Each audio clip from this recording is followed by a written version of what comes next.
രാഹുൽ ഗാന്ധിയെ നിശിതമായി വിമർശിച്ച മഹാരാഷ്ട്ര മുഖ്യമന്ത്രി തെരഞ്ഞെടുപ്പ് തോൽവികൾ രാഹുലിന്റെ മാനസിക നില തെറ്റിച്ചിരിക്കുകയാണെന്നും വിദേശയാത്ര നടത്തി രാജ്യത്തെ അപകീർത്തിപ്പെടുത്തുന്നതിനു പകരം ജനങ്ങൾക്കിടയിൽ പ്രവർത്തിക്കാനും ദേവേന്ദ്ര ഫട്നാവിസ് ആവശ്യപ്പെട്ടു.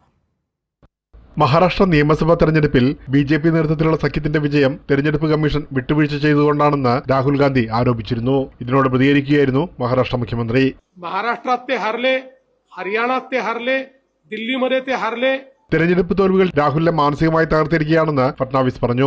निवडणुकांमध्ये हारल्यानंतर त्यांच्या मनावर परिणाम झालेला दिसतो आहे. രാഹുൽ ഗാന്ധി യു.എസിൽ നടത്തിയ പരാമർശങ്ങളെ ഫട്നാവിസ് വിമർശിച്ചു. ഇത്തരം പരാമർശങ്ങൾ ബാലിശമാണെന്നും വിദേശയാത്ര നടത്തി രാജ്യത്തെ അപകീർത്തിപ്പെടുത്തുന്നതിന് പകരം ജനങ്ങൾക്കിടയിൽ പ്രവർത്തിക്കാൻ രാഹുൽ ഗാന്ധി തയ്യാറാകണമെന്നും ഫട്നാവിസ് ആവശ്യപ്പെട്ടു. परदेशात जाऊन भारताची बदनामी केली, भारतीय लोकशाहीची बदनामी केली.